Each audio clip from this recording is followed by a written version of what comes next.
comprendre la parole du Christ. Nous allons lire un peu et puis après vous allez vous asseoir. On se tient debout dans Luc 24, verset 44.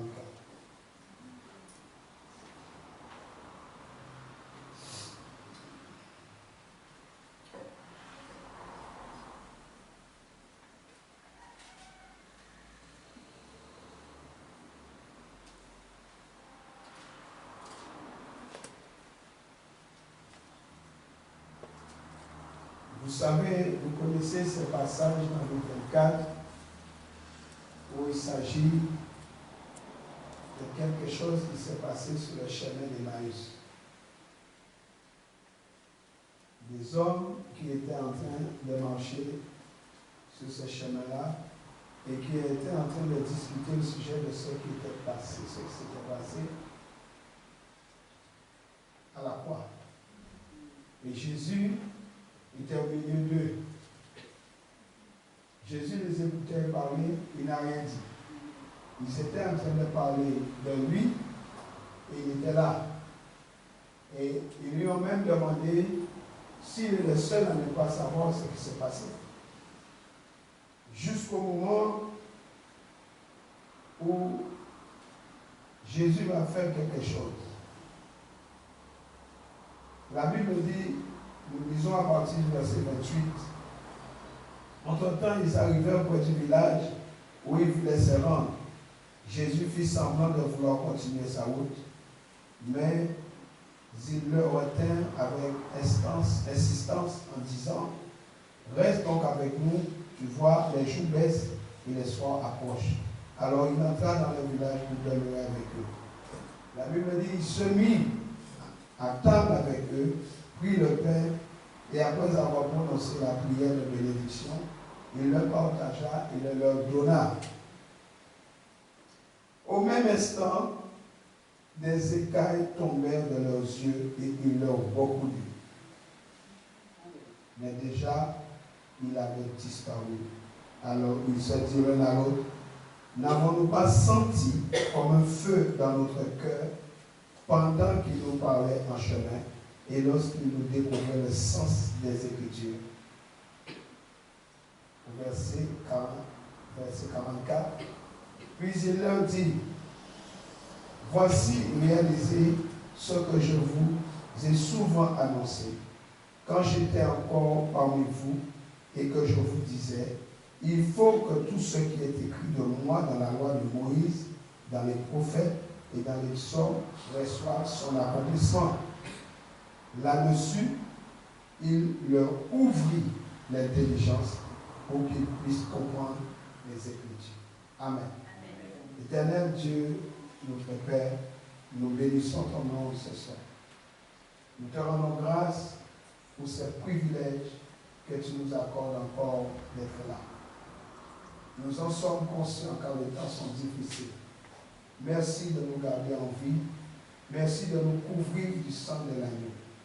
Nous prions que ce soir encore, tu puisses ouvrir notre entendement afin que nous puissions comprendre ta parole. Père très saint, oh, c'est toi qui as dit par la bouche de notre Seigneur Jésus-Christ que ta parole est une nourriture. Laisse que nous soyons nourris ce soir encore. Que ta parole que tu envoies agisse à l'intérieur de nous pour porter du fruit à la gloire de Dieu. Père, nous nous soumettons à toi, que toute ta gloire te revienne au nom de Jésus-Christ. Remplis ma bouche, Seigneur. Remplis-moi. Que les paroles qui sortent de ma bouche puissent faire du bien à ton cœur ce soir encore. Car je ne suis rien moi-même. Je ne suis rien. Père éternel, mon Dieu, j'ai besoin de toi. Que ton Saint-Esprit me guide et dirige chaque mot, chaque parole qui sortira de ma bouche. Bénis-moi. Père, j'ai prié ainsi dans le nom de Jésus-Christ. Amen. Amen. Prenons place. Merci. Comprendre la parole du Christ. Ces hommes étaient avec Jésus, parlaient de lui, mais était incapable de les reconnaître jusqu'à ce que lui-même, il se révèle au milieu d'eux. Beaucoup de chrétiens de nos jours ne comprennent pas la parole de Dieu. Et cela ne devrait pas être ainsi, puisque la Bible nous dit que nous connaissons Christ. La Bible nous dit que nous connaissons le Fils de Dieu. Nous avons son esprit. 1 Corinthiens 2, versets 14 à 16. 1 Corinthiens, chapitre 2, versets 14 à 16. L'homme qui n'a que ses facultés naturelles n'est pas en mesure de percevoir ce qui vient de l'Esprit de Dieu. Il n'accepte pas ces dons et n'admet pas les vérités spirituelles. Elles sont à ses yeux plus folies. Il est incapable de les comprendre. Pourquoi? Parce que seul l'Esprit de Dieu permet de les discerner, et c'est à la lumière de cet esprit qu'elle demande à être jugée. Celui qui possède cet esprit, par contre, est capable de tout comprendre et approfondir. Il sait apprécier les faits et les idées à leur juste valeur et peut se former un jugement équitable sur tout, tandis qu'il reste lui-même indépendant du jugement de tout. Qui donc connaîtrait la pensée du Seigneur pour prétendre pouvoir l'exclure? Mais nous qui avons reçu l'Esprit du Seigneur, nous possédons la pensée même du Christ. Et quelqu'un dit ça. La Bible dit que nous possédons la pensée du Christ. Jean 14, verset 7. Jean 14. Au verset 7. Il est écrit: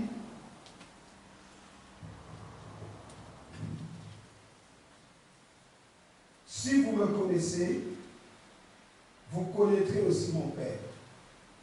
Mais que dis-je? Maintenant déjà, vous le connaissez. Vous l'avez même vu. Ce sont les paroles de Jésus-Christ. Pourquoi ne comprenons-nous pas la parole du Seigneur, alors que nous avons les pensées mêmes de Christ? Mieux encore, la Bible dit, nous les possédons. Marc 4, s'il vous plaît. Marc, chapitre 4. Jésus va donner une parabole. Et là-dedans, il montre que ça dépend du terrain.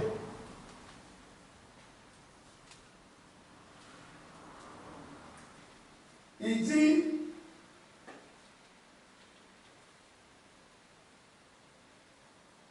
écoutez bien au verset 3. Le semeur vient de sortir pour aller semer. Pendant qu'il jette sa semence, il arrive que des grains tombent au bord du chemin. Les oiseaux viennent et les mangent. D'autres tombent sur un sol rocailleux où ils ne trouvent qu'une mince couche de terre. Ils ne tardent pas à lever parce que la terre sur laquelle ils sont tombés n'est pas profonde. Mais quand le soleil monte haut dans le ciel et qu'il darde ses rayons, les petits plants sont vite brûlés et comme ils n'ont guère de racines, ils dessèchent et meurent. D'autres grains tombent au milieu de ronces. Celles-ci grandissent et étouffent les jeunes pousses avant qu'elles n'aient produit leurs fruits. D'autres encore tombent dans la bonne terre et forment des épis qui croissent et se développent jusqu'à maturité avec un rendement de 30, 60 ou même 100 pour 1. Et Jésus l'a ajouté. Et c'est là ce qui m'intéresse particulièrement dans ce passage. Jésus dit que celui qui est capable d'écouter s'efforce de bien comprendre ce que je viens de dire. Ça, c'est la parole vivante. D'autres passages disent que ceux qui ont des oreilles entendent ce que l'Esprit dit. Et nous retrouvons ces mêmes passages dans les livres d'Apocalypse. Mais ce qui est bizarre, ici qui a attiré mon attention, c'est que Jésus est avec ses disciples. La Bible dit, Jésus était de nouveau en train d'enseigner au bord du lac. Autour de lui, la foule s'assembla si nombreuse qu'il fut obligé de s'installer dans une barque et d'aller vers le large pendant que les gens restaient face au lac, le long du rivage. Il leur apprenait bien ces choses sous forme de paraboles. Pendant qu'il les enseignait, il raconta l'histoire suivante. Il y avait la foule, certes, mais les 12 étaient là. Les 12 étaient avec Jésus. Alléluia. La foule était là, les 12 étaient là. Et Jésus va raconter une parabole. Il est dommage de voir que même les 12 n'ont rien compris. Et il est étonnant que Jésus dise que celui qui a des oreilles entende. Ma version dit que celui qui est capable d'écouter s'efforce de bien comprendre ce que je viens de dire. Or, nous voyons au verset 10 que la Bible dit, lorsqu'il fut seul avec lui, ses intimes, ça veut dire ceux qui étaient dans son intimité, les gens proches de lui, les gens qui partageaient avec lui. Quand on est dans l'intimité avec quelqu'un, on partage des choses avec la personne. On a une histoire avec cette personne-là. Ils dormaient avec Jésus, mangeaient avec lui. Ils étaient toujours ensemble, nuit et jour. C'est intime. Ils attendent un moment où ils sont seuls. La Bible dit ainsi que les 12, ils vont le questionner sur le sens des paroles qu'il venait de raconter. Il leur dit, avant la réponse de Jésus, ils vont poser la question à Jésus, c'est quoi cette parabole? Or, Jésus vient de dire, à la fin du message, que celui qui est capable d'écouter doit s'efforcer de comprendre ce que je viens de dire. Ceux qui ont l'esprit doivent s'efforcer de comprendre cela. Mais eux, ils demandent à Jésus, explique-nous ce que ça veut dire. Voici la réponse de Jésus. Vous avez reçu le privilège de comprendre les vérités cachées du royaume de Dieu, du règne de Dieu. Mais pour les autres, pour ceux du dehors, tout cela n'est qu'histoire et image. C'est triste, mes amis, que tout ce que Jésus venait de raconter ne soit qu'image et histoire pour ceux qui sont ses intimes, ceux, les 12, qui ont été choisis, qui étaient tout le temps avec Jésus. C'est triste de voir que ce sont ceux-là même qui demandent à Jésus de leur expliquer ce qu'ils devaient comprendre. Moi, j'ai dit, et je partageais cela avec mon fils, je lui disais que à partir du moment qu'on donne une information, une instruction, et que nous ne comprenons pas l'information, pour que nous demandions une explication, c'est que nous avons manqué quelque chose. Parce que l'explication est censée venir compléter ce que nous n'avons pas compris. L'explication est censée compléter quelque chose. Mais lorsque l'instruction arrive, l'instruction amène quelque chose que nous devons comprendre. Et si nous ne saisissons pas l'information au moment où elle arrive, Certes, nous aurons l'explication, mais nous aurons perdu quelque chose qui est d'influence. Et c'est ça que Jésus leur a dit. Il vous a été donné à vous. Il leur dit ça parce qu'il savait qu'ils allaient poser la question.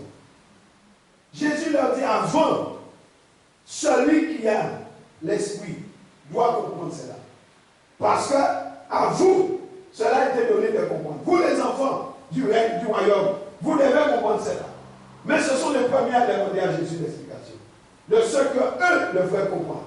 Jésus dit, c'est un privilège. J'ai commencé le passage en disant que nous possédons l'Esprit de Christ. Donc si nous possédons l'Esprit de Christ, nous devons comprendre les formations de Christ. Puisque nous avons la même pensée. Donc quand l'instruction arrive, nous devons saisir l'instruction tout de suite. L'explication viendra compléter les manquements. Mais si nous demandons l'explication, c'est que nous n'avons pas compris au moment où l'explication est arrivée. Il nous faut un retour.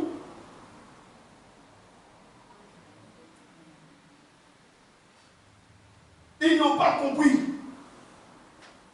Et Jésus dit, c'est dommage quand même. Parce que vous avez reçu. Il ne dit pas vous allez recevoir.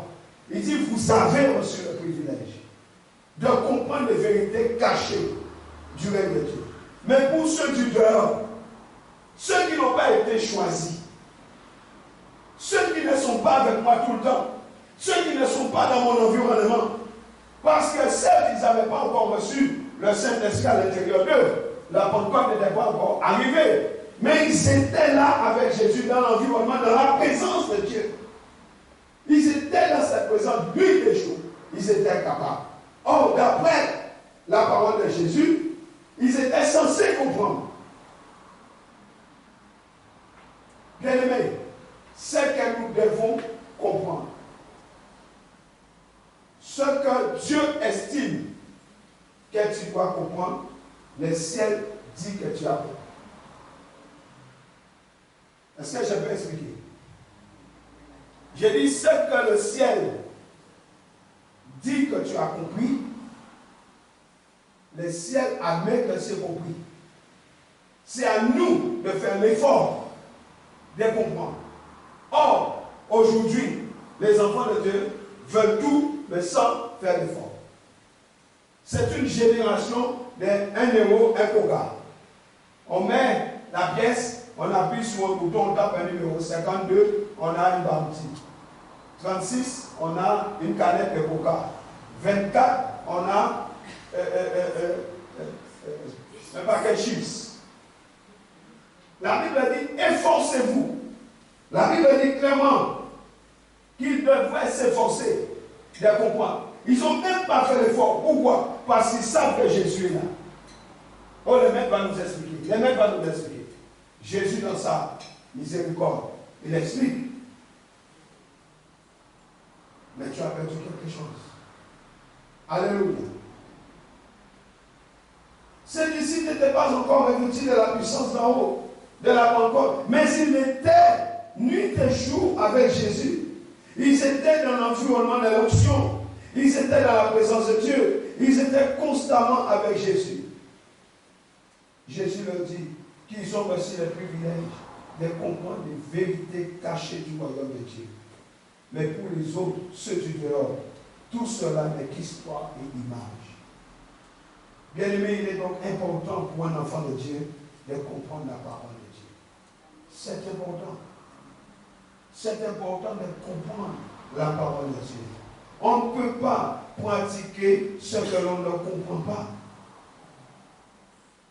Ce que l'on ne comprend pas nous amène à l'ignorance. Les domaines dans lesquels nous manifestons l'ignorance, c'est aussi les domaines qui nous contrôlent. Osée 4:6, je ne vais pas le lire, mais vous connaissez ce passage qui dit « Mon peuple périt faute de connaissances ». Alléluia. Jacques 1:22 nous parle de la mise en pratique de la parole de Dieu. Jacques. Jacques nous dit de ne pas nous borner simplement à écouter la parole, mais à la mettre en pratique. Jacques 1, 22. Il nous dit, mettez la parole en pratique. Seulement, ne vous bornez pas à l'écouter. Traduisez-la en acte. La pratique, c'est la traduction en acte. Sans quoi vous risquez de vous faire illusion sur vous-même. Il y a beaucoup d'enfants de Dieu illusionnés qui vivent dans l'illusion parce que la parole n'est pas traduite en acte.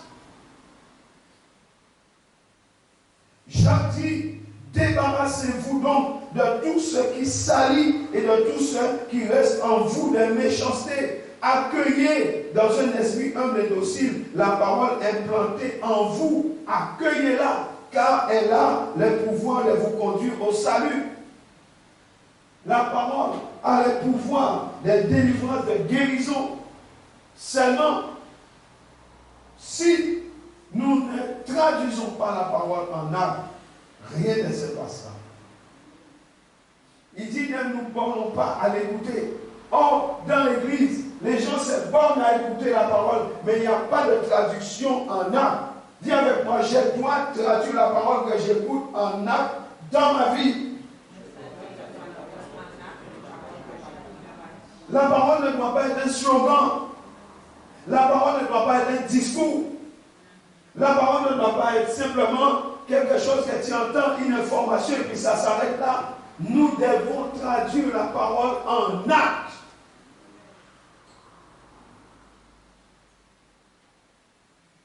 C'est ce que Jésus voulait leur expliquer. Alléluia.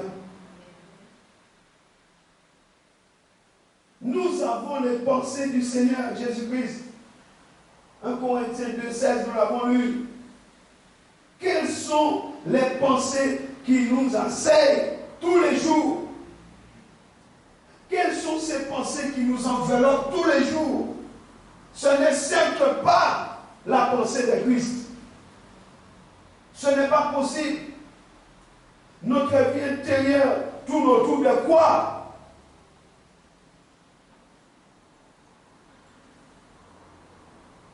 Bien-aimés, vous êtes le produit de vos pensées. Donne-moi un amen. J'ai dit, vous êtes le produit de vos pensées. Les Écritures disent, il est tel que sont les pensées de son cœur. Nous ne sommes point autre chose que ce que nous pensons.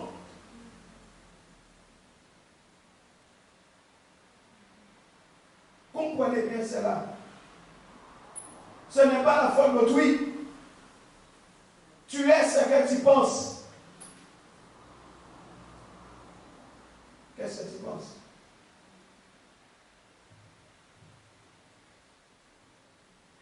Votre vie intérieure tourne autour de quoi? Quelles sont les pensées qui animent ton cœur tout le temps? La parole de Dieu affirme dans 1 Corinthiens 2, 13 à 16, que si nous sommes nés de nouveau, sauvés et pardonnés de nos péchés, alors nous avons la pensée de Christ.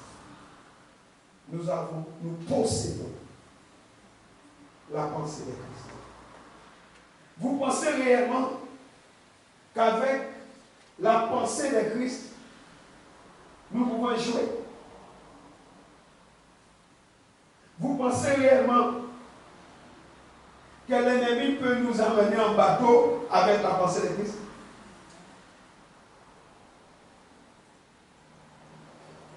Or, si nous avons la pensée de Christ, et que malgré le fait que nous possédions sa pensée, que nous connaissons l'échec, c'est qu'il y a un décalage entre notre pensée et sa pensée. C'est que certainement, nous ne sommes pas conformes à sa pensée et nous sommes dans l'échec.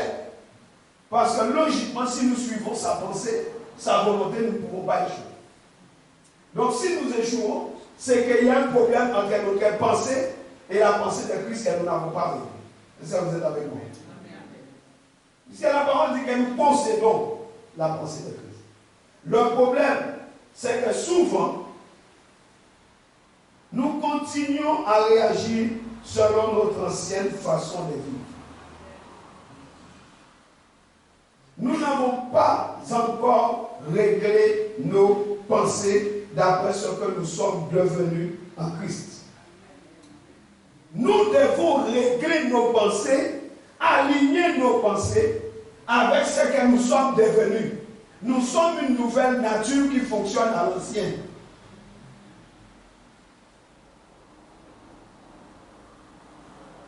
Une nouvelle nature, une nouvelle créature, mais qui fonctionne selon la loi. Elle pourrait dans.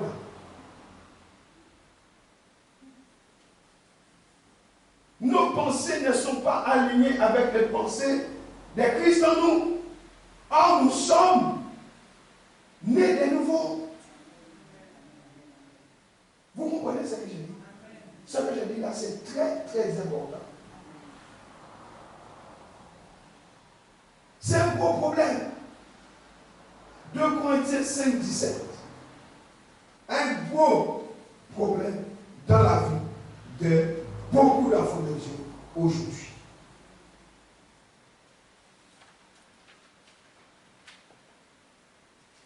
Si tu reçois ces paroles-là aujourd'hui, ça va régler beaucoup de problèmes dans ta vie. 2 Corinthiens 5, 17. Il faut arrêter les blagues inutiles. Si quelqu'un entre en communion vivante avec le Christ, il devient un homme nouveau. La Bible dit qu'il est recréé. S'il est recréé, l'ancien a disparu, oui ou non? Et la Bible, le verset continue en disant, l'ancien état est dépassé. Vous entendez? Quel était ton état avant d'être né de nouveau? Aujourd'hui, cet ancien état, la Bible dit, cet ancien état est dépassé. Ce qui n'était autrefois a disparu. La nouvelle création a déjà commencé. Voici, tout est devenu nouveau. Il y a un problème. C'est qu'on ne l'acceptait pas. C'est qu'on ne l'a pas accepté. L'ancien état a disparu.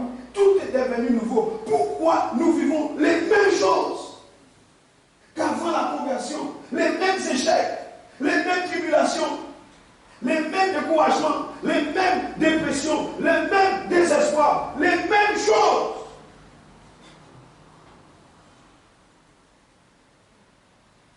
La bataille fait rage dans notre pensée. Puisque notre pensée est devenue le champ des batailles du diable. Les démons montent et descendent, se battent, jouent à l'épée dans notre tête.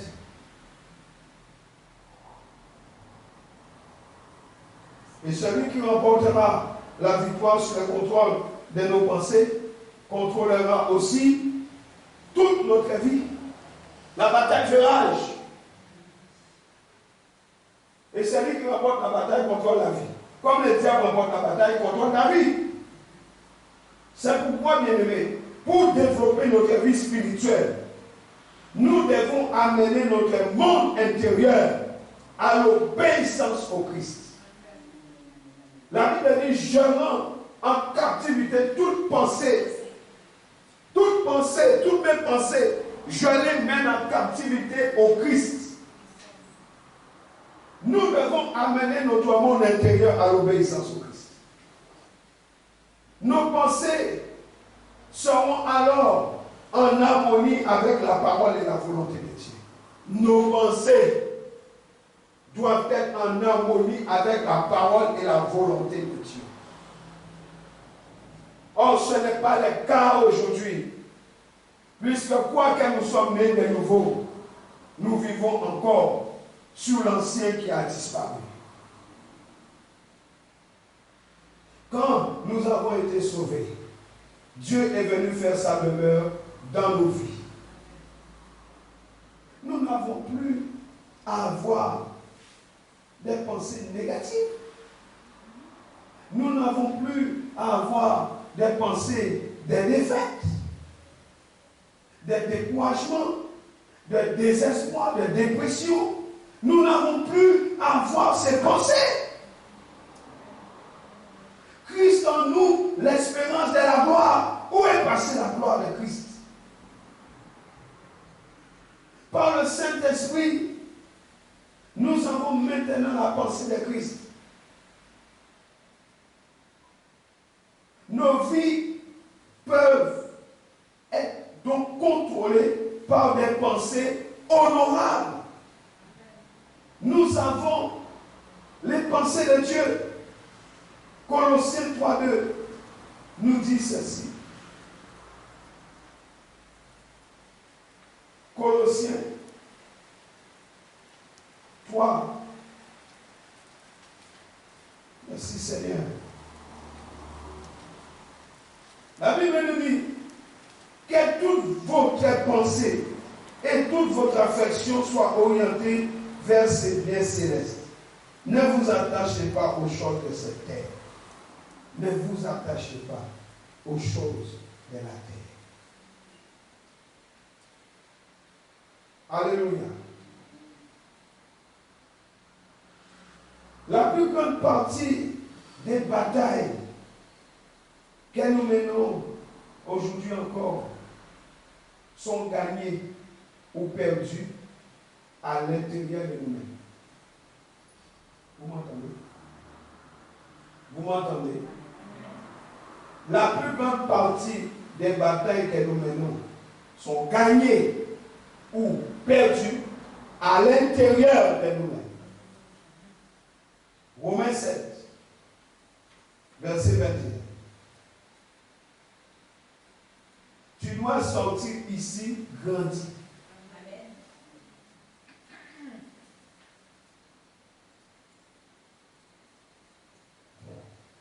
Je vis en constante contradiction avec moi-même. L'apôtre Paul qui parle. Je voudrais faire le bien, mais je constate que seul le mal est à ma portée. Et je ne puis résister à ces sollicitations. Mon être intérieur adhère de tout cœur à la loi divine. Il en approuve joyeusement les exigences. Cependant, je suis bien obligé de constater en mon corps l'empreinte d'une autre loi. Mes facultés humaines sont réglées par un principe opposé à celui de ma raison et qui me met sans cesse en conflit avec la loi de ma conscience. Et cette force mauvaise me domine si bien que je me retrouve prisonnier sous la férule du péché qui est à l'heure dans mes membres. Alléluia. Alléluia. Vous entendez ce que l'apôtre Paul dit? C'est dans notre fort intérieur que se détermine la victoire ou la défaite.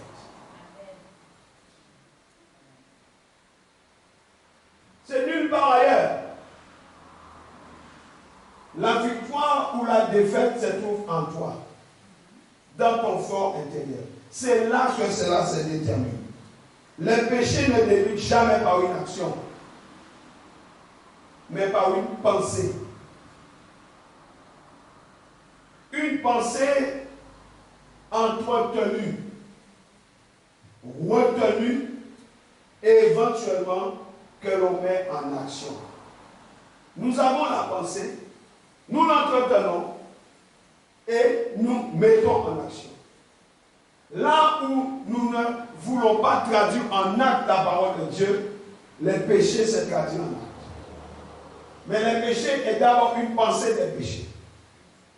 Le diable va planter une pensée qui va devenir une sémence. Et cette pensée qui va devenir une sémence, il s'attend tranquillement à ce que cela germe. Puis, il s'attend à ce que cela commence à croître. Cela va grandir et devenir un arbre. Et l'arbre, comme la sémence donne des fruits de même espèce, il a semé une pensée qui est devenue un arbre de pensée. Donc l'arbre va porter quoi comme fruit? Des pensées. Et ces pensées, vous voyez, avec une semence qui donne un arbre qui donne des milliers de fruits. Un manguier ne donne pas des mangues. Un manguier donne beaucoup de mangues. Donc, il sème une semence. Vous imaginez 80 semences donnent une forêt. Il donne un arbre qui donne plusieurs fruits qui s'appellent pensée. Pensée des suicides. Pensée immorale. Pensée des désespoirs. Pensée d'échec. Pensée de découragement. Pensée des ceci. Pensée de cela. Pensée des tromperies. Pensée des mensonges. Pensée des convoitises. Pensée des jalousies. Pensée des haines. Voilà les fruits qu'elle porte l'arbre. Vous dessinez l'arbre et vous mettez des fruits et chaque fruit vous leur donnez un nom. Bien aimé, si nous ne contrôlons pas nos pensées, tôt ou tard, elles produiront des mauvaises conduites. Parce que dans chacune de ces pensées, issues de cet arbre, après il y a une conduite. On détermine sa conduite après la pensée. Tel il est, tel nous sommes, tel nous pensons, tel nous devenons. Tout véritable changement dans notre vie commence par une transformation de la pensée. Il n'y aura pas de changement dans ta vie si ta pensée ne change pas. Échec tu es, échec tu resteras, échec tu finiras par demeurer si les cocos ne changent pas. Est-ce que vous m'avez compris? Tout véritable changement doit démarrer, doit commencer dans notre vie par une transformation de la mentalité. Si tu as une mentalité d'échec, ne t'inquiète pas. Tu vas échouer. Romains 12, versets 1 et 2. Il faut qu'on arrête la légèreté. Il y a trop de légèreté dans nos vies.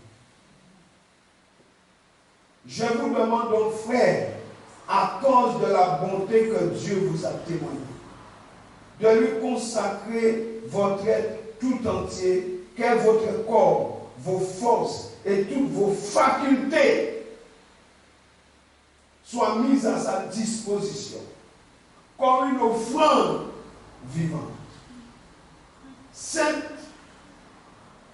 et qui plaise à Dieu. C'est là le culte spirituel qui a un sens, un culte logique, conforme à ce que la raison vous demande. Verset 2. Ne vous coulez pas simplement dans les moules de tout le monde. Ne conformez pas votre vie aux principes qui régissent le siècle présent. Ne copiez pas les modes et les habitudes du jour. Laissez-vous plutôt entièrement transformer par le renouvellement de votre mentalité. Adoptez une attitude intérieure différente. Donnez à vos pensées une nouvelle orientation afin de pouvoir discerner ce que Dieu veut de vous.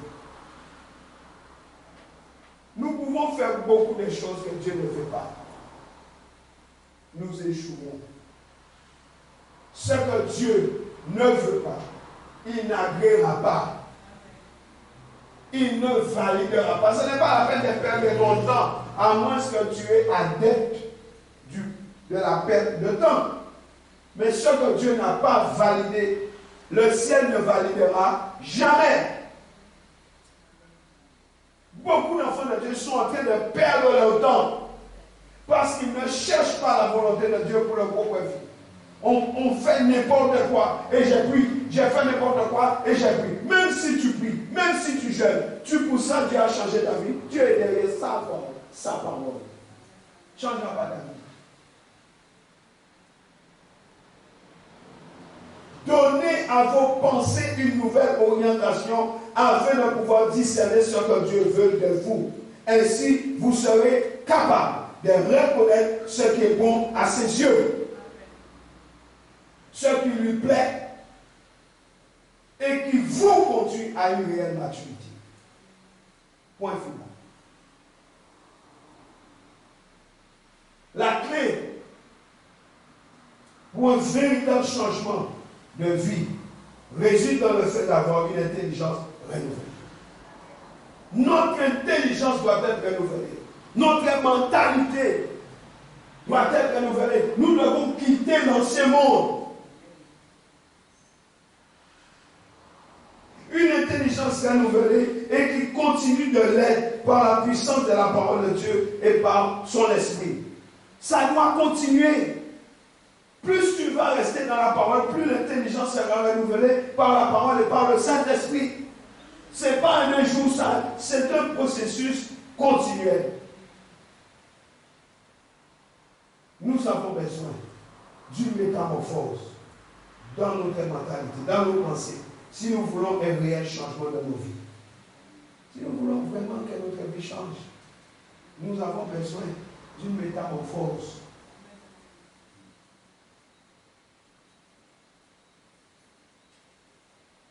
Nous devons laisser le Seigneur changer nos pensées et notre intelligence. Nous devons le laisser faire.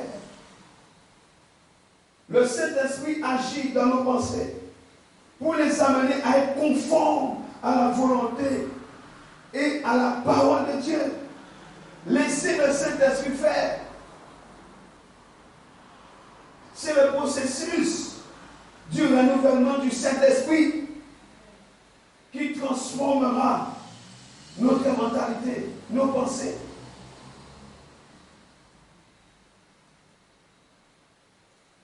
Ça demande un choix. Nous devons faire constamment un choix entre deux façons de penser qui s'opposent. Tu dois faire des choix entre deux façons de penser qui s'opposent. La foi et la raison. Et la foi et la raison sont souvent en conflit. La foi, c'est la manière dont Dieu veut que nous pensions et que nous vivions. Mon juste vivra par la foi. La foi, une définition de la foi, c'est la manière dont Dieu veut que je pense et que je vive. Tout est possible à celui qui croit.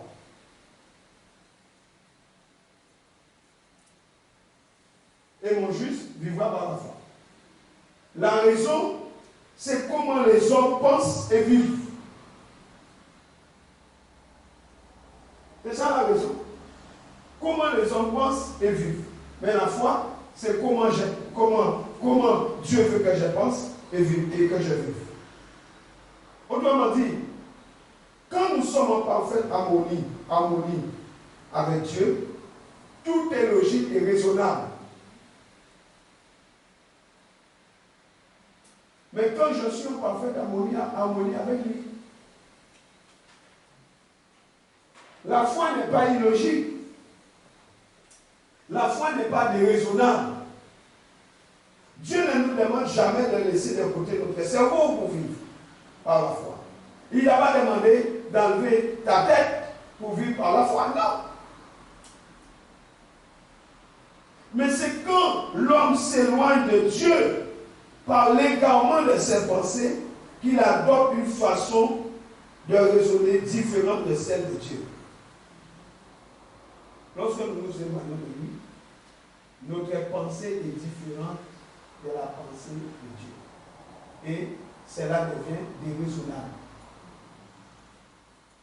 Alors, nous finissons par créer notre propre monde, basé sur de fausses vérités. Et après, on commence par mettre des excuses. Excuse-moi. Parce qu'on a créé son propre système de fonctionnement. Voilà pourquoi il est important d'adopter les pensées de Christ. Pourquoi est-ce si important d'adopter les pensées de Christ pour pouvoir comprendre sa parole? Penser comme Christ va influencer notre manière de voir les choses.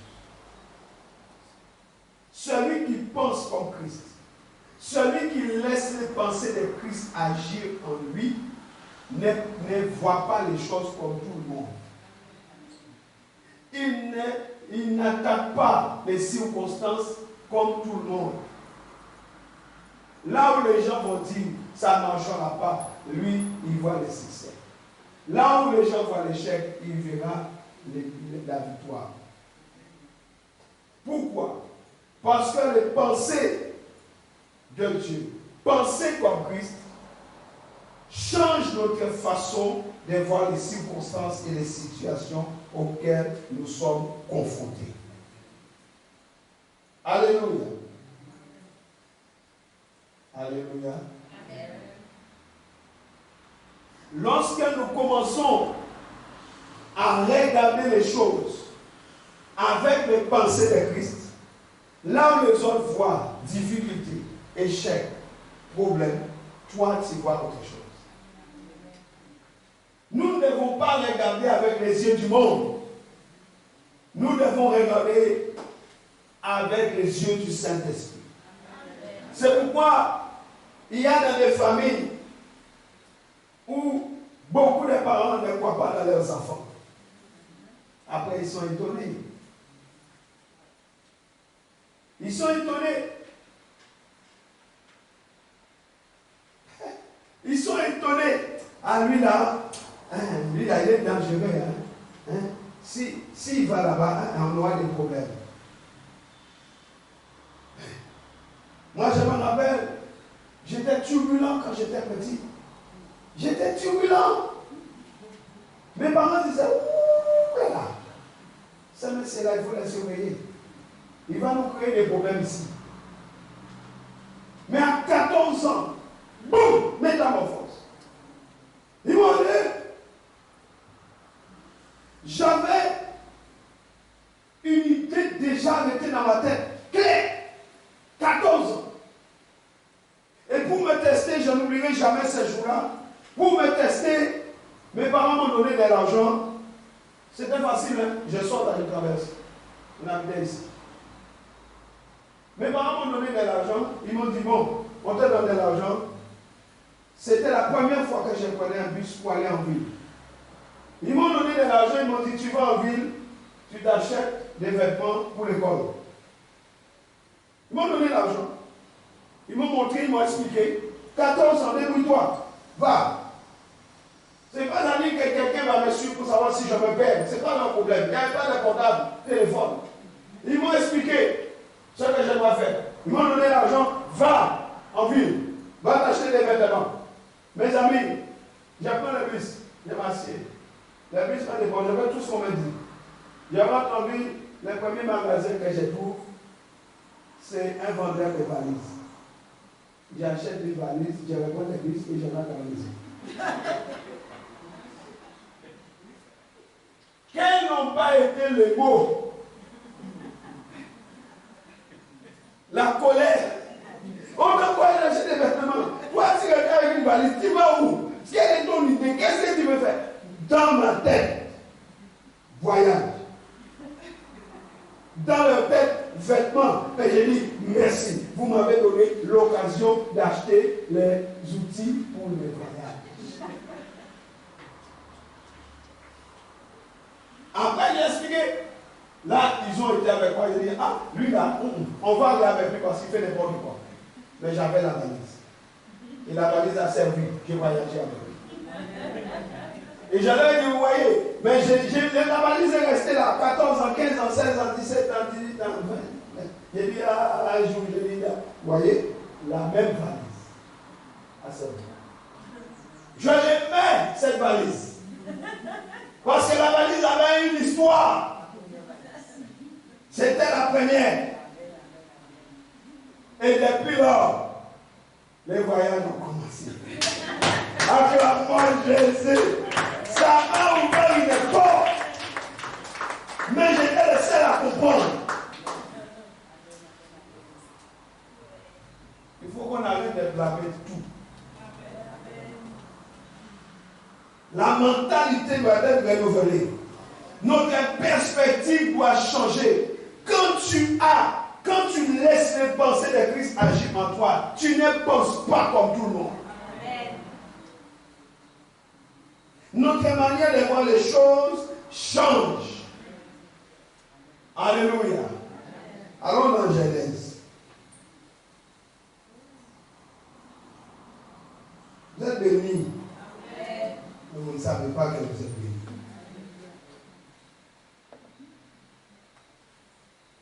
Genèse 45. Que Dieu soit loué et que sa parole soit bénie. Genèse 45, verset 5. Ou on va prendre au verset 4. Ou peut-être même au verset.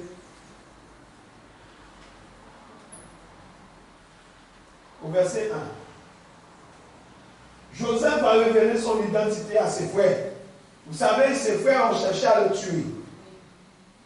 Mais là, il est en Égypte, il est devenu prince en Égypte. Et là, ses frères viennent.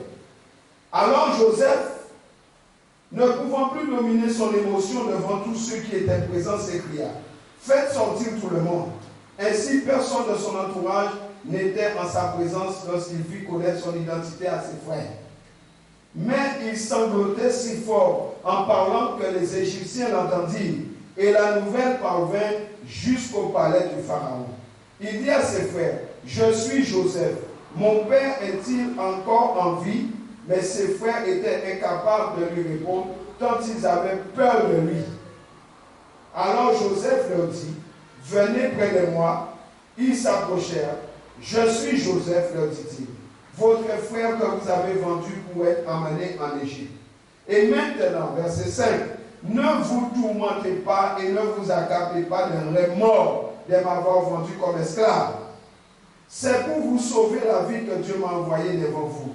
Car voici 2 ans que la famine sévit dans ce pays, et pendant 5 ans encore, il n'y aura ni labour ni moisson. Dieu m'a envoyé devant vous pour vous faire subsister sur la terre et vous garder la vie par une très grande délivrance. C'est pourquoi ce n'est pas vous qui m'avez envoyé ici, c'est Dieu. Et il m'a élevé au rang de père pour le Pharaon, faisant de moi le maître de toute sa cour et le dirigeant de toute l'Égypte. Amen. Joseph avait les pensées de Dieu. Ses frères avaient essayé de le tuer. Les frères, quand ils ont vu que c'est Joseph, ils ont dit, ouais, oulala, c'est fini pour nous. Joseph est le numéro 2 de l'Égypte. Après tout ce qu'on lui a fait, tout ce qu'il a enduré de notre part, maintenant nous sommes à sa merci. C'est fini. Mais Joseph ne regardait pas cela. Joseph ne regardait pas ce qu'on lui avait fait. Joseph regardait à Dieu. Il dit, ne vous affligez pas. Pourquoi vous troublez? Je suis Joseph, votre frère. Certes, vous avez essayé de me tuer, mais c'est l'Éternel qui m'a envoyé ici pour que vous viviez. Il n'avait pas de rancune, il n'avait pas d'animosité, il n'avait pas de méchanceté. Il dit, c'est pas vous. Ça veut dire que tout ce que vous m'avez fait là, vous n'auriez rien pu faire si Dieu ne l'avait pas permis. Restez tranquille. C'est Dieu qui m'a envoyé. Tout ça, c'est pour que vous puissiez rester en vie. Il avait les regards fixés sur le Seigneur. C'est ça qui manque à l'église. On est toujours dans les règlements des comptes. Joseph avait les pensées de Dieu. Jean 14, verset 12.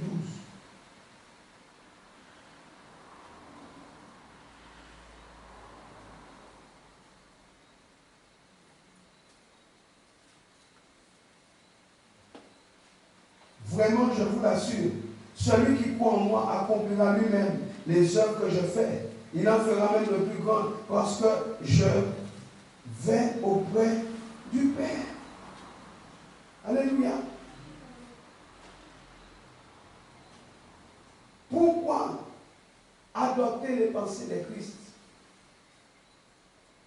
Deuxièmement, penser comme Christ influence notre personnalité. Quand tu commences à penser comme Christ, ta personnalité change.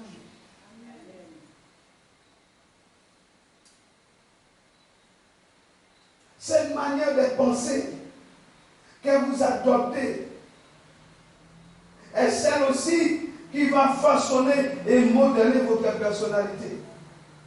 La manière de penser que nous adoptons façonne et modèle notre personnalité.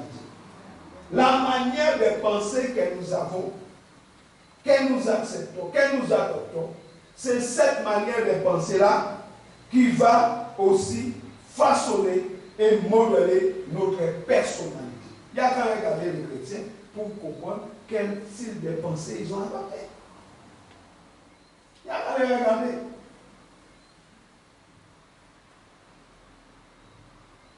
Si vous adoptez la façon de penser du diable, si vous adoptez les modes de pensée du monde, si vous adoptez les modes de pensée de vos désirs égoïstes, eh bien ces pensées vont façonner aussi en vous une personnalité du diable, une personnalité du monde, une personnalité égoïste. Ceux qui ont développé les pensées du monde, ils s'habillent comme le monde, ils parlent comme le monde, ils se comportent comme le monde, ils sont aussi mal élevés que les autres. Regardez. Aujourd'hui, si tu n'es pas tatoué, tu n'es pas à la page. Mais tout le monde s'est tatoué. Partout.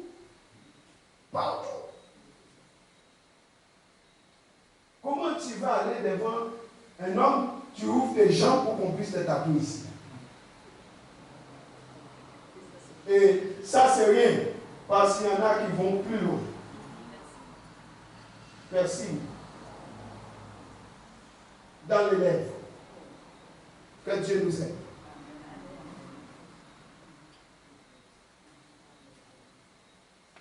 Et on est tout content.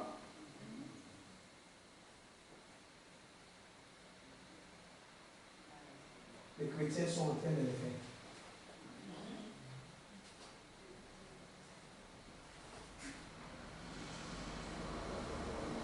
La manière de penser que vous adoptez est celle aussi qui va vous façonner, vous modeler. Qui va façonner et modeler votre personnalité. Est-ce que je suis là? La personnalité remplie des choses bizarres, des mauvais penchants sont les résultats d'une façon de penser impie. Des pensées négatives, des pensées de colère, d'animosité, des pensées pénibles à vivre.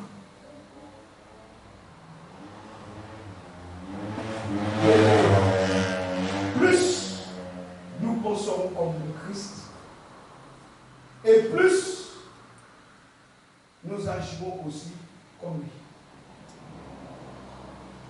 Alléluia. Plus nous pensons plus nous agirons comme lui. J'ai envie de dire que nos pensées déterminent nos actions. J'ai envie de dire que celui qui contrôle nos pensées contrôle aussi nos actions. Si c'est Christ qui contrôle tes pensées, toutes tes actions seront les actions de Christ.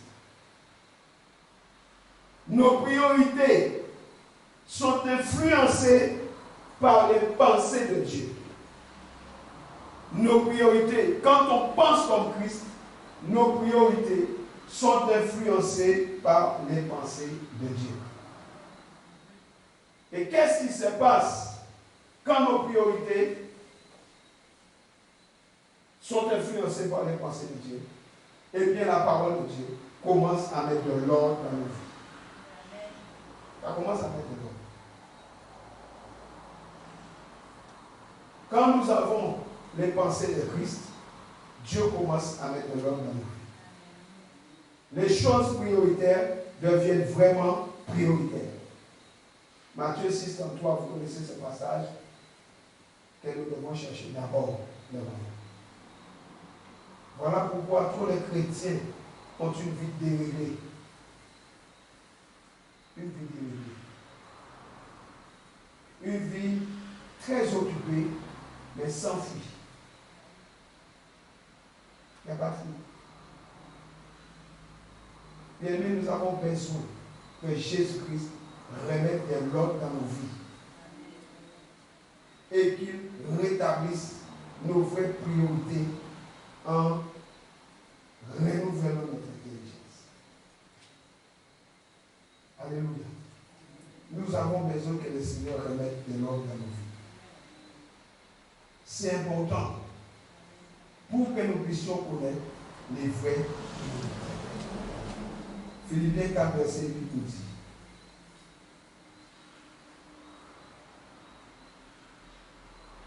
enfin, mes frères, que tout ce qu'il y a de vrai,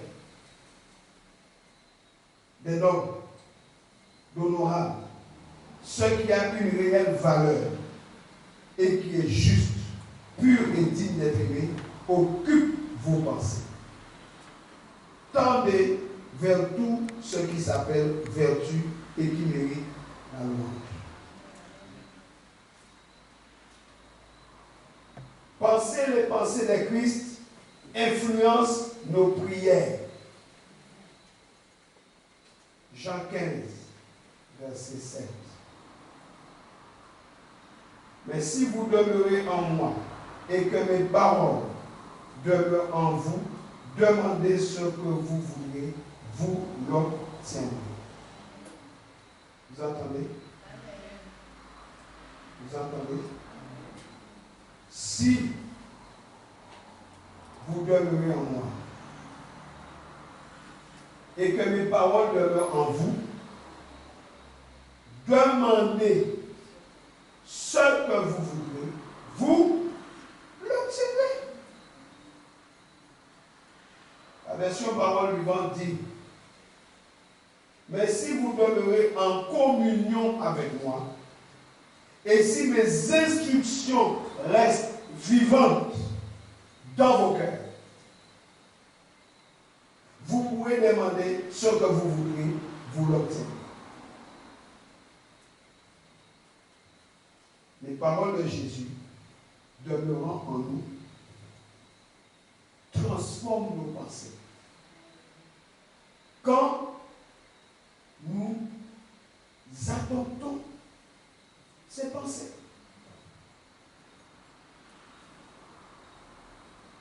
nous pensons les pensées du Christ.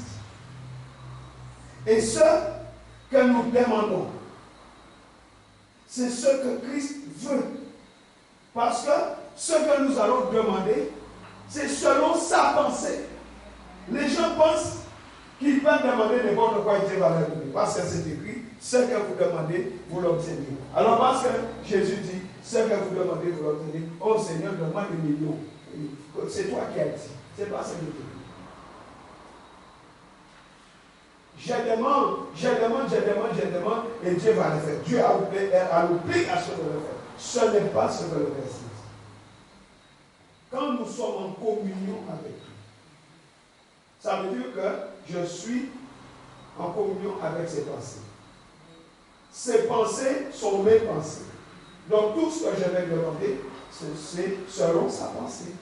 Et si c'est sa pensée, forcément il va le faire. Mais si je demande ce qui n'est pas sa pensée, il ne va jamais le faire. Donc pour pouvoir demander, je dois d'abord m'assurer que je suis en communion avec sa pensée. Qui a compris? Amen. Tu vas arrêter de demander n'importe quoi? Est-ce que tu vas arrêter de te faire du mal tout seul? Parce que Dieu ne te donnera jamais ce qui n'est pas dans sa pensée. Au lieu de perdre ton temps à faire des choses qui vont amener l'échec, fais ce qui correspond à la pensée de Dieu pour toi. C'est tout simple. Et même si ta foi, tu réussiras. Alléluia. C'est ce que Christ veut, pas ce que toi tu veux. C'est cela, prier au nom de Jésus.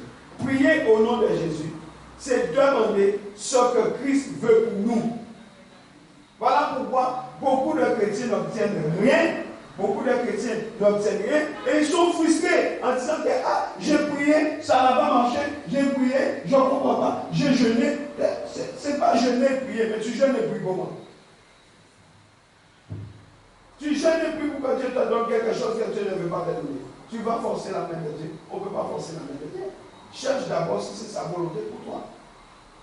Prier au nom de Jésus, c'est prier selon la pensée de Christ. Et étant en communion avec ses pensées, j'obtiens ce que sa pensée dit que j'ai. Si sa pensée dit que j'ai la vie, j'ai la vie. Si sa pensée dit que je suis guéri, je suis guéri. Donc je prie selon sa pensée. Il a dit je suis guéri. C'est sa pensée qui a dit je suis guéri. Donc je suis guéri. Mais pourquoi nous voulons que Jésus fasse ce qu'il n'a jamais dit? Ne le fais pas. Toi, tu aimerais qu'on te fasse faire ce que tu ne veux pas. Sommes-nous vainqueurs de nos pensées? Sommes-nous vraiment soumis à Christ? Pose pas la question. Est-ce que tu es vraiment soumis à Christ? Je ne pense pas.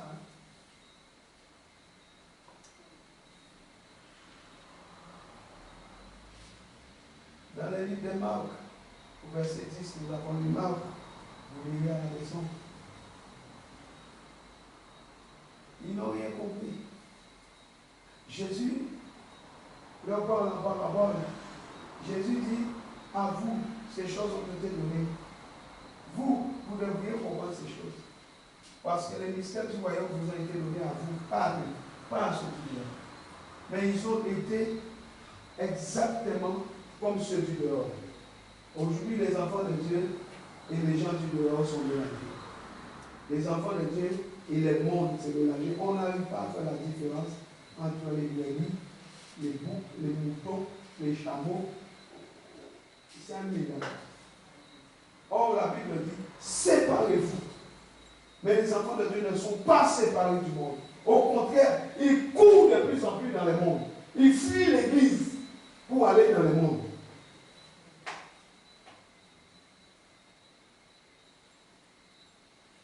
Les gens sont en train de fuir l'église pour aller dans le monde. Au lieu de se séparer, ils entrent plus profondément dans le monde. Jésus dit, à eux non, à vous oui. Parce que c'est à nous que les mystères cachés du royaume ont été révélés. Tu n'es pas du monde. Ton comportement doit changer. Ton attitude doit changer. Ta manière de penser doit changer. Ta mentalité doit changer. Tu as les pensées de Christ. Les pensées de Christ doivent déterminer tes actions. Mais au lieu que ce soit la pensée de Christ qui détermine nos actions, c'est le monde et les gens du monde. Nous faisons comme les gens du monde. Il n'y a aucune différence. Et ici, Jésus parle des secrets du royaume. Jésus parle des révélations.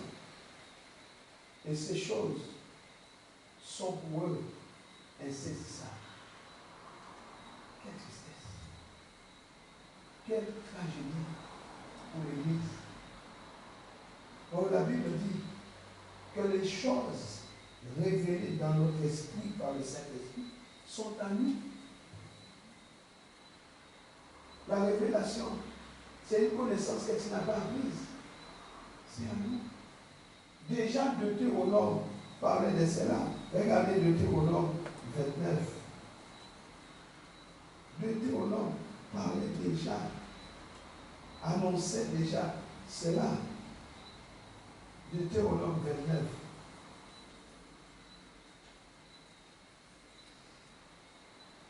Verset 29.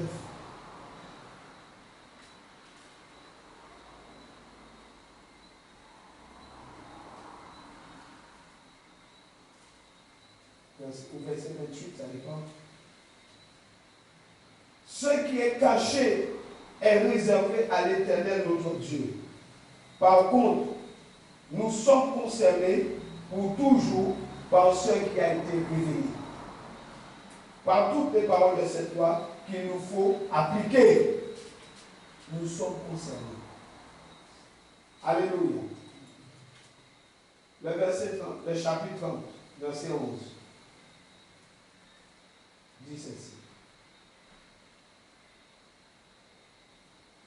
Le code de loi que je vous donne aujourd'hui n'est certainement pas trop difficile pour vous ni hors de votre portée.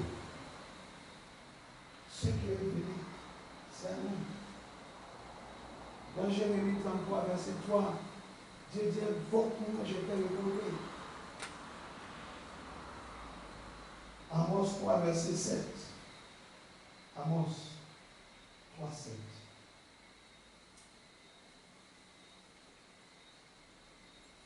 Que Dieu nous aide. Amos 3, verset 7. Ainsi, le Seigneur l'Éternel n'accomplit rien sans avoir d'abord révélé ses plans à ses serviteurs, les prophètes. Il révèle ça. Romains 8, verset 14.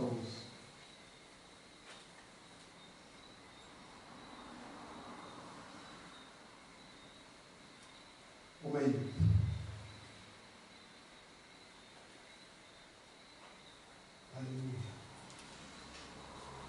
Car ceux qui se laissent diriger par l'Esprit de Dieu sont fils de Dieu.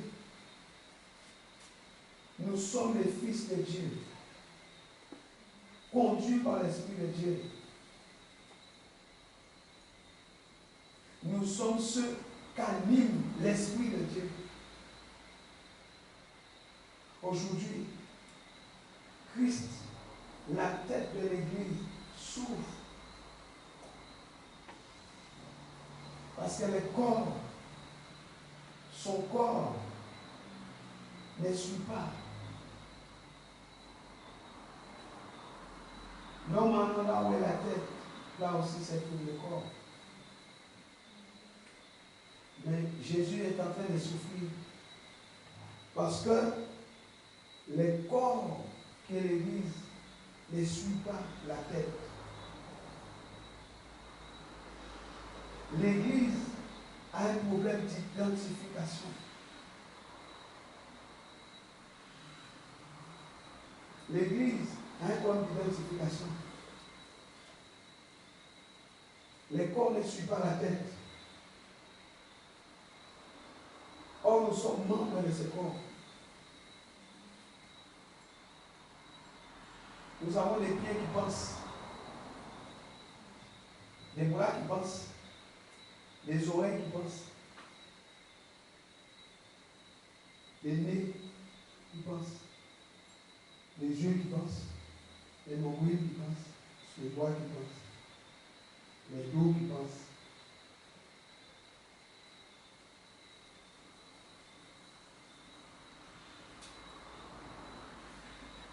La tête est reliée au corps.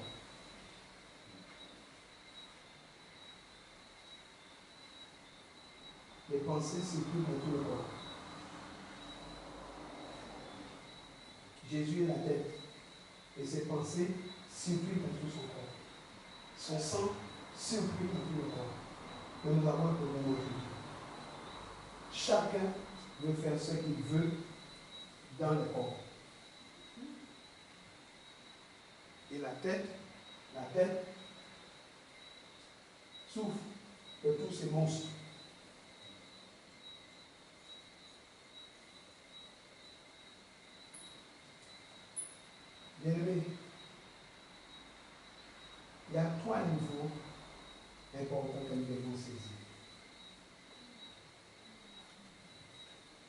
trois niveaux importants.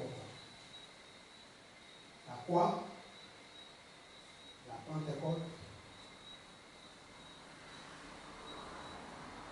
et l'assise dans les lieux célestes. La croix, la Pentecôte et notre assise dans les lieux célestes. Quel est le problème? Lorsque nous venons à la croix, nous laissons les niveaux. Mais je vous ai dit que nous ne devons pas rester là. On n'est pas censé rester à la croix, puisque la croix donne accès à une vie nouvelle. Il y en a qui se sont arrêtés là. Si tu restes à la croix, tu ne seras pas revêtu de la puissance d'en haut. Parce que pour être revêtu de la puissance d'en haut, il faut atteindre la Pentecôte. Ce qui veut dire que la Pentecôte est une deuxième étape à atteindre. Et il y a un processus entre la croix et la Pentecôte. Il a fallu que les disciples restent dans la chambre haute, dans l'attente de la venue de celui que Jésus avait annoncé. Tu me diras, oui, il y a une effusion de la Pentecôte. Mais si tu es né de nouveau, tu rentres par la croix et tu ne passes pas du temps dans la Bible, tu n'aimes pas Dieu, tu ne t'intéresses pas des affaires de Dieu. Dieu est jaloux de son esprit. Comment il va te rendre? Il faut que tu croisses en passant par les baptêmes, certes. Mais il faut que tu sois enseigné, que tu grandisses jusqu'à être rempli de la puissance d'en haut. Mais même après cela, tu ne peux pas t'arrêter non plus. Parce que tu dois être assis. Quand tu es né de nouveau, la Bible dit, nous sommes morts avec lui et nous sommes ressuscités ensemble avec lui. Et nous sommes assis avec lui dans les lieux célestes. Ça veut dire qu'il y a quelque part où tu dois te trouver après la croix et après la Pentecôte. Est-ce que nous sommes là? Nous sommes assis avec Jésus dans les lieux célestes. Éphésiens 2, 5 nous le dit. Éphésiens 5. Éphésiens 2, 5, pardon. 2. Éphésiens chapitre 2, verset 5. On va voir au verset 4. Celui d'Éphésiens 2, 4. Mais Dieu est si riche en bonté, lorsque nous étions encore plongés dans la mort à cause de nos désobéissances, il s'est chargé de nous avec amour et nous a conduits vers une vie nouvelle en nous communiquant la vie même du Christ. N'est-ce pas pure grâce que vous ayez pu être sauvés? Oui, par notre union avec le Christ, il nous a ressuscités avec lui et nous a transplantés dans les mondes célestes, nous donnant notre place sur le trône avec le Christ dans le royaume qui n'est pas d'ici-bas. Dites Amen. Bien encore Amen. Et Éphésiens 1 nous dit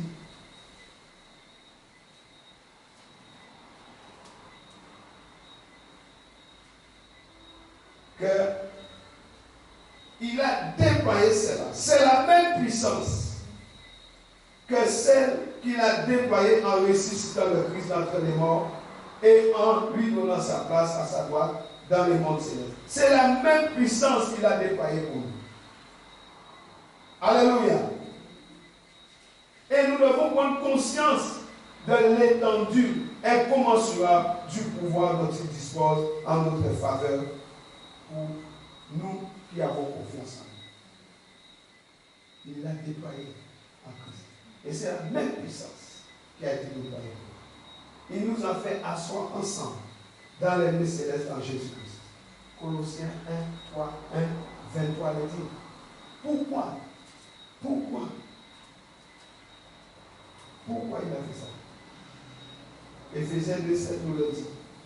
Pourquoi il nous a fait asseoir avec lui ensemble dans le ciel? Éphésiens 2, 7 nous dit pourquoi. Pourquoi? Afin de démontrer pour tous les âges à venir l'extraordinaire richesse de sa grâce par la bonté qui nous a témoigné en Jésus-Christ. Il l'a fait pour lui. Alléluia. Alléluia. Amen. Il l'a fait pour lui. Allons maintenant dans le livre d'Exode. Exode 17, verset 2. Le peuple priait Moïse à partir en lui disant, donne-nous de l'eau à boire, Moïse leur répondit. Pourquoi me prenez-vous à partir? Pourquoi voulez-vous forcer la main à l'Éternel? Voyez ça? Quand les gens sont exaspérés, c'est terrible. C'est terrible, bien aimé.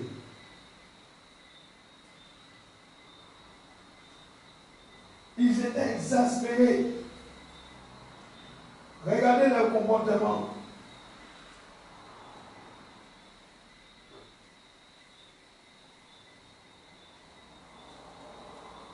C'est triste.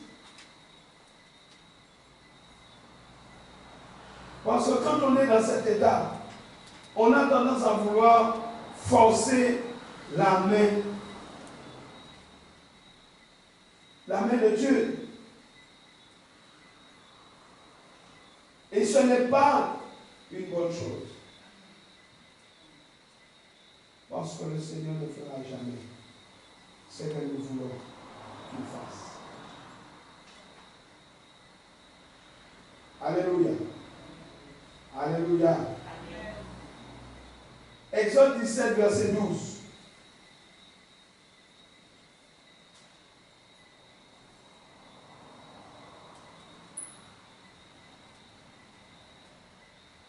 La Bible dit, vous connaissez ce passage où ils avaient un problème avec les Amalécites. La Bible dit, les mains de Moïse étant fatiguées, ils prirent une pierre qu'ils placèrent sur lui et il s'assit dessus.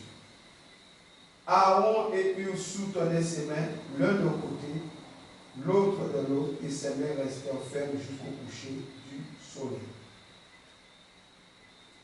Dans ce passage d'Exode 17, verset 12, nous voyons que lors du combat, Moïse était assis.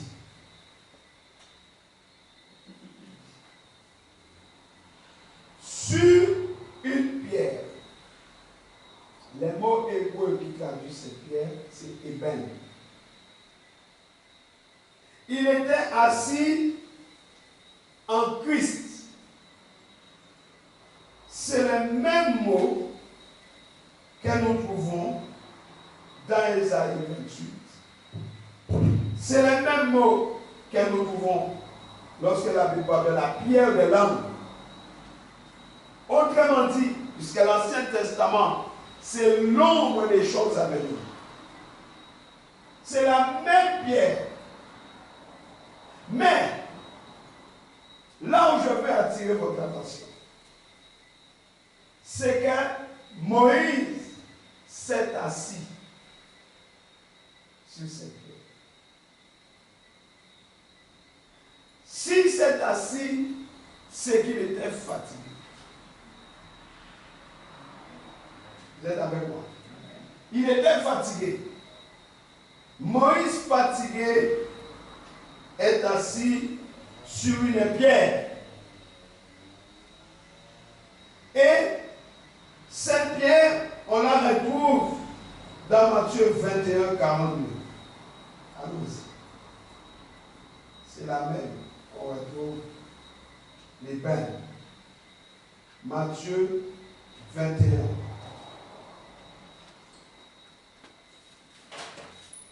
42. C'est ça, hein? Oui, 21, 42.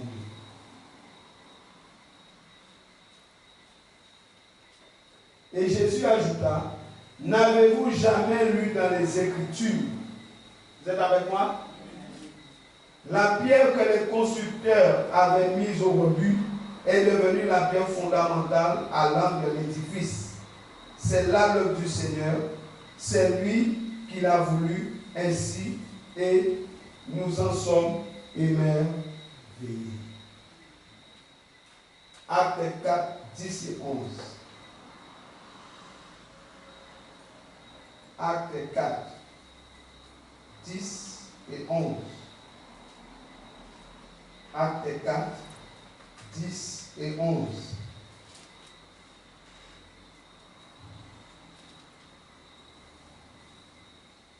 Eh bien, puisque vous voulez le savoir, apprenez donc que c'est au nom de Jésus-Christ de Nazareth que nous avons agi. Il faut que tout le peuple d'Israël le sache. Oui, ce Jésus, vous l'avez envoyé à la croix, mais Dieu l'a ressuscité d'entre les morts. Or, c'est par lui que cet homme se tient là debout, devant vous, en parfaite santé, comme vous le voyez. Cet homme était assis tout le temps. Il a pu se tenir debout par Jésus. Il dit, dans l'Écriture, il est question d'une pierre mise au rebut par le constructeur et qui est devenue la pierre la plus importante, celle qui tient tout l'édifice. La pierre, c'est Jésus. Et le constructeur, c'est vous. Vous allez comprendre tout de suite. Ésaïe 28, 6. Alléluia. Ésaïe. J'ai dit, je vous enseigne la parole. Ésaïe 28, 6. Il insufflera la justice à qui rend la justice et sera la force de celui qui le pousse l'ennemi jusqu'au bord. Alléluia. Bien-aimé, Moïse était assis en Christ sur une pierre ébène. La même pierre qui représentait en Exode 17, 12, l'ombre des choses à venir. Dont Matthieu et Actes 4 nous dit que c'est Jésus. Donc Moïse était assis sur Jésus. D'accord?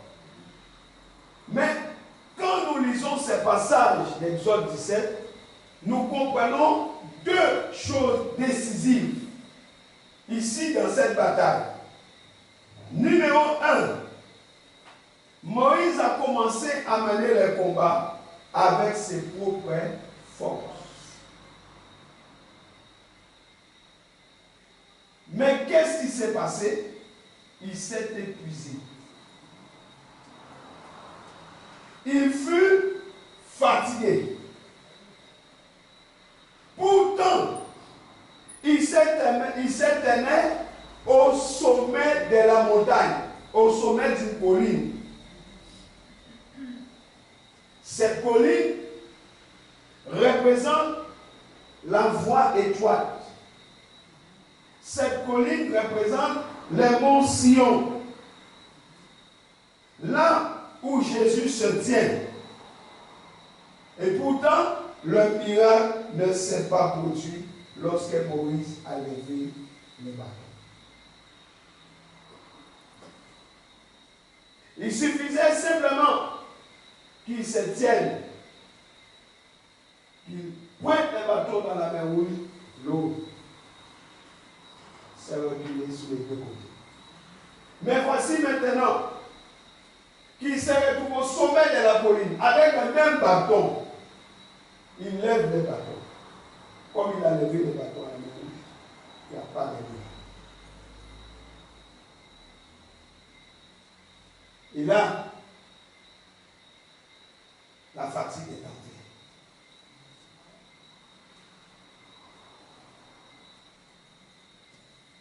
La Bible dit, quand ses mains baissaient, Josué avait des nouvelles. Et quand sa main était en haut, l'issue était favorable à Josué. Mais au bout d'un certain moment, la fatigue, l'épuisement, ça descend.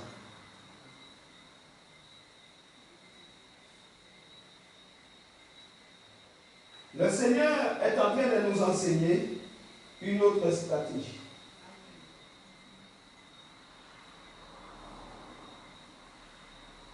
Les Amalécites, ces termes, ces noms-là signifient les peuples qui dévorent.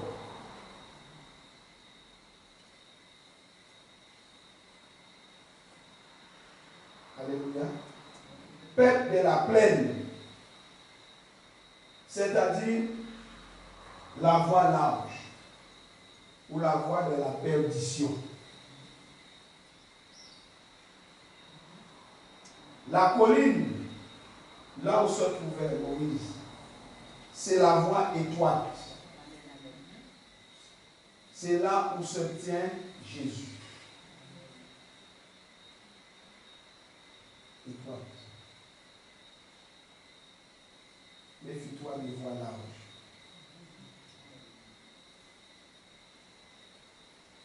Premier temps, Moïse a mené le combat seul, il s'est épuisé. Deuxième temps, Moïse va mener le combat contre les Amalécites, cette fois-ci en étant assis. Mais, il n'était pas assis n'importe comment. Il était assis en Jésus. Ça fait toute la différence. La première étape, il combattait avec ses forces, debout avec eux. La deuxième étape, il est assis en Christ. Et non seulement il est assis en Christ sur la colline, là où se tient Jésus, pour combattre les Amalécites, mais il y avait le soutien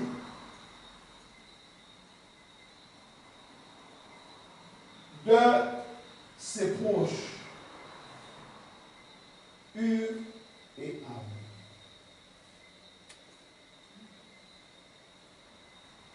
Aaron, son frère, signifie haut placé, éclairé. Et Hur signifie blancheur. Donc, Moïse se tenait avec ses proches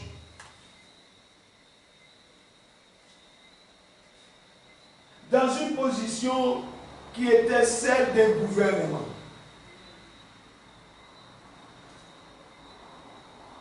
Haut placé, éclairé et pureté. Vous êtes là?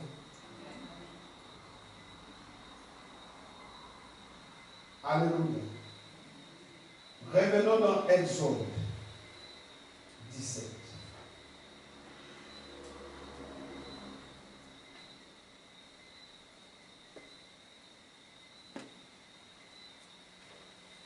Exode 17, verset 11.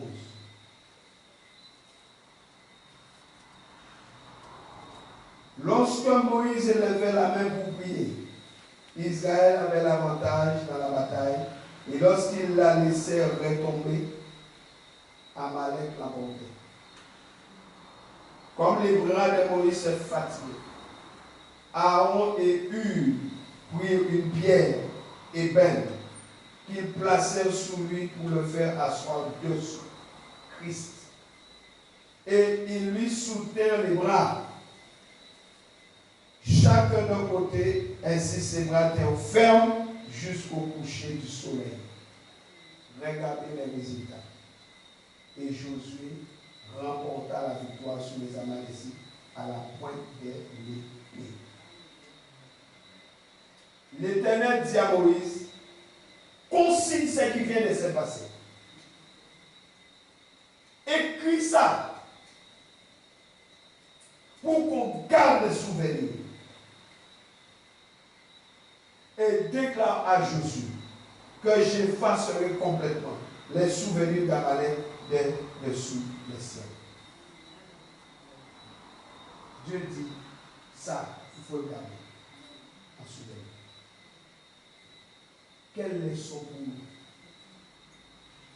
Si nous ne comprenons pas la parole de Dieu, nous continuerons à fonctionner d'échec en échec, en échec, en échec. Parce que Dieu n'a pas envoyé Jésus mourir par hasard. Et nous ne sommes pas morts et ressuscités avec lui par hasard non plus.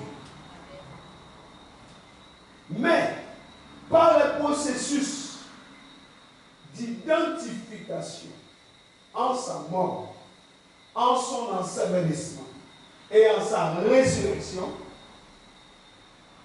nous sommes assis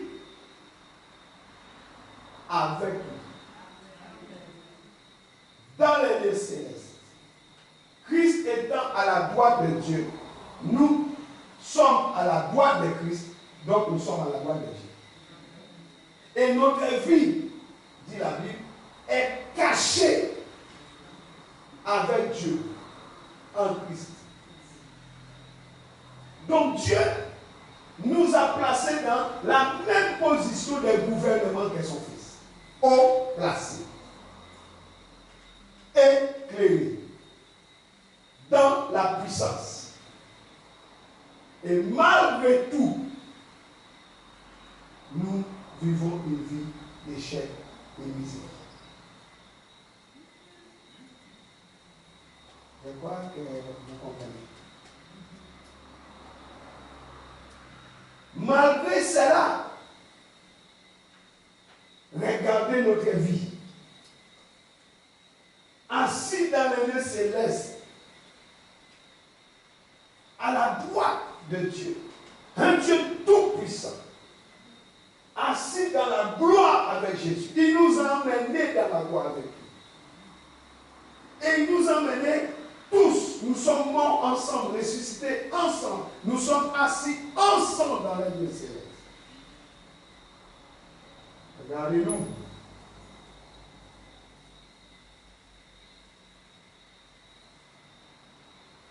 Dans les lieux haut placés, dans le gouvernement de Dieu, nous mourons comme des hommes. J'avais dit que vous êtes des dieux. Nous sommes fauchés comme ceux du dehors.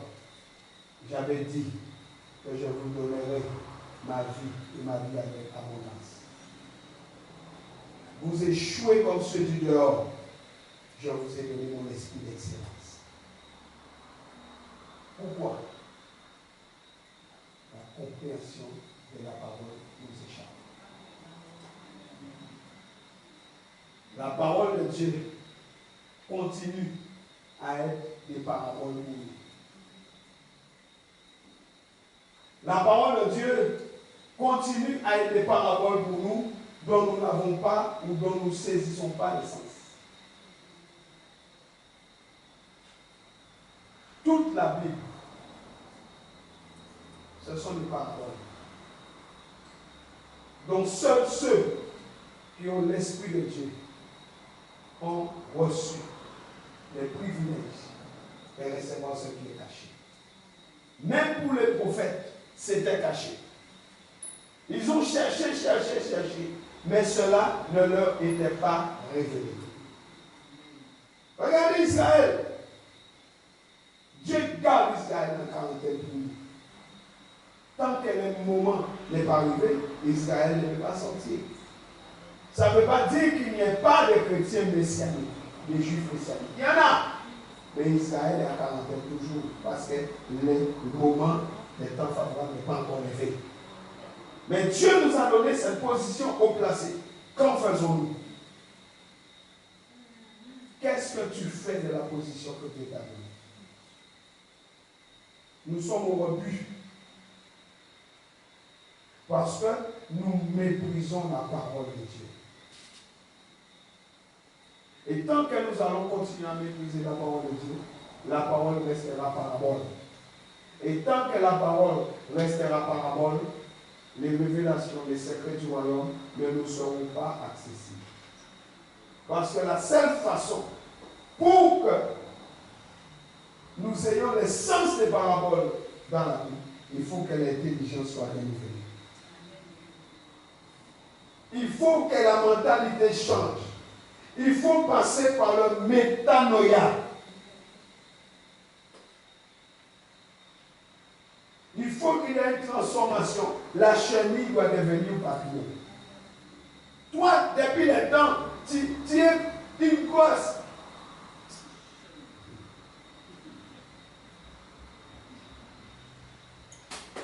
Quand est-ce que tu vas devenir un papillon? Je suis en train de dire que nous agissons toujours avec les mêmes vieilles pensées dépassées. La Bible dit que ces pensées sont terminées puisque nous sommes une nouvelle nature. Mais nous ne comprenons pas. Nous nous vautrons dans la boue. Et nous sommes dans le désespoir, le découragement, la défaite totale. Parce que la mentalité ne suit pas. Au lieu d'adopter la pensée de Christ que nous avons, nous battons en retraite. Et nous essayons de faire les choses nous-mêmes. Moïse s'est épuisé. Moïse s'est épuisé. Hur et Aaron.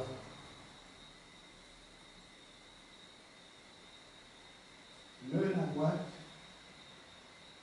l'autre à gauche. Il fallait garder les mains. Mais les bâtons ne pouvaient pas être dans les deux mains. À moins qu'ils tenaient le bâton couché, comme ça. Mais s'ils devaient tenir le bâton comme ça, le bâton était dans une seule main. Mais les deux mains devaient être en haut.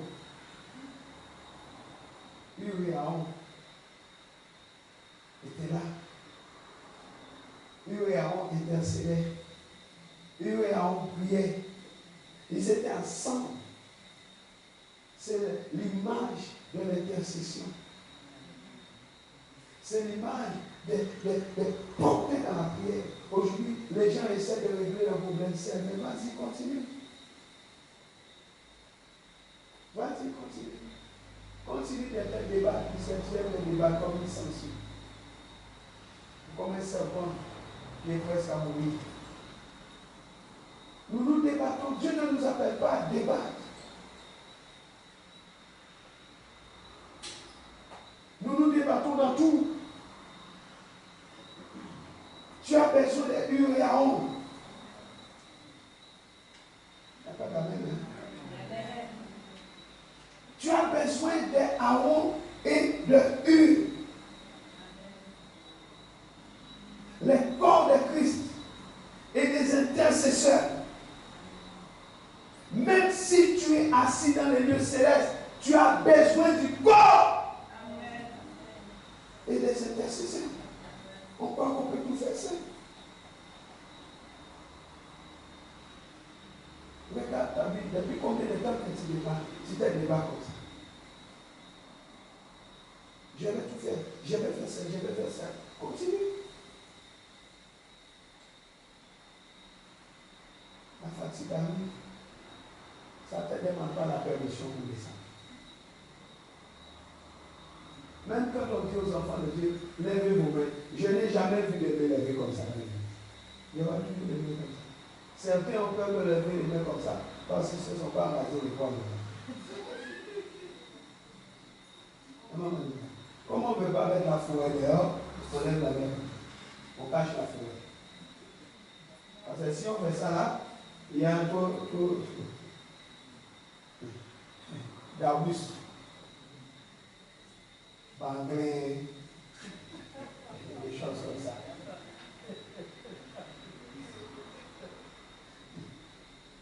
Comment dire ça? Zeptier, par là. On taise. On ne peut pas faire ça. Moi, je n'ai pas de problème. On m'a dit, lève les mains, bien haut. Mais toi, c'est comme ça. Quel est ton problème? Eh bien, Moïse, au début, il faisait ça. Hein? Ah, c'était beau dans la vallée. Puis Josué, ça descend tout seul. Moïse dit, reste en haut. Reste en haut, reste en haut. Ça descend. Pourquoi? On a besoin d'appui. On a besoin de soutien. On a besoin de l'intercession. On a besoin d'aide. Ils ont compris. Ils ont dit non. Ils ont mis les bennes. Les bennes sortirent. Les rochers des cieux. Ils ont mis Jésus. Il s'est assis en Jésus. C'était fini pour Amalek. Je dis à quelqu'un, quand tu es assis dans la parole, c'est fini pour tes ennemis. C'est fini pour tes adversaires. Il n'a aucune chance. Ils ont mis Moïse assis sur les rochers des âges. Et ils étaient en train de les soutenir. Au lieu de nous combattre les uns des autres, soutenons-nous. Parce que nous sommes tous assis au même endroit. Nous sommes assis en Christ. Dans les lieux célestes, nous sommes assis avec lui. Mais nous avons besoin de nous soutenir. Quoique nous sommes en bas, nous nous soutenons dans la prière. Et là, nous voyons la victoire sur l'ennemi. Amalek représente l'esprit du monde qui cherche à nous détruire en nous injectant des pensées, des défaites. La bataille, je suis en train de te dire que la bataille se situe dans les pensées. C'est là la bataille. Dans les pensées. Si tu n'as pas compris ça, tu vas passer des défaites dans les défaites. Change ta mentalité. Tu changeras ta défaite en victoire. Tu changes ta mentalité. Tu changes ta défaite.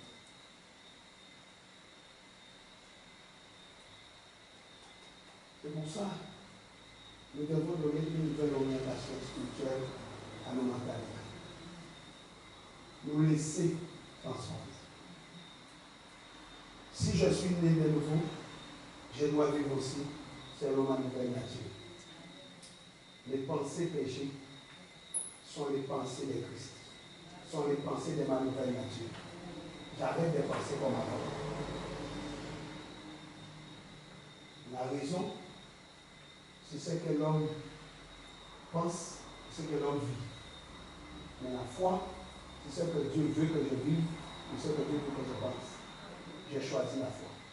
Parce que la Bible dit, nous sommes justifiés par le sang. Nous sommes justes. Nous sommes des justes. Et ma Bible me dit, mon juste, il va par la foi. Donc j'ai choisi la foi. Je ne vis pas selon les pensées des hommes. Mais je vis selon la foi de Dieu. Parce que je sais que Hébreu me donne une multitude de témoins. Hébreu me dit, c'est pas la foi. C'est pas la foi. C'est pas la foi. C'est encore par la foi. C'est pas la foi. Donc si eux, ils n'avaient pas le Saint-Esprit, ils ont vécu toutes ces choses. Moi, qui possède le Saint-Esprit. La Bible ne dit pas qu'ils étaient assis dans les lieux célestes. Mais la Bible dit que moi, je suis assis. Et si je suis assis là-bas, je suis au-dessus de tout. Je suis dans une position hautement placée. vous ne comprenez pas les mystères de la foi. Le mystère de la foi, c'était pour t'amener dans cette destination, dans cette position, dans ce positionnement. Le mystère de la foi, maman Liliane, c'était pour que tu sois assis dans les lieux célestes au-dessus de toutes les difficultés que tu allais rencontrer là-bas. C'est pourquoi Jésus a dit, ne vous inquiétez pas, ce qui est en bas ne peut pas vous affecter, vous allez le subir. Mais si nous vivons d'après en bas, le haut nous dominera. Mais si nous vivons d'après le haut, nous dominons sur le bas. L'heure est arrivée pour remettre les choses à leur place. C'est une inversion qu'il faut faire dans ta tête. Il faut remettre les compteurs à zéro. Il faut remettre les choses à leur place.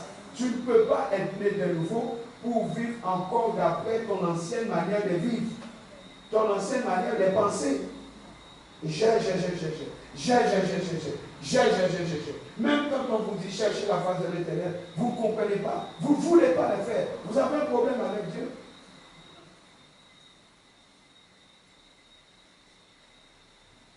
L'apôtre Paul dit, je traite durement mon corps. Traitez la chair durement. Et moi, j'avais ça. Qu'est-ce que Dieu veut pour vous? C'est ça qui compte. Parce que ce qu'il ne veut pas, vous n'aurez pas.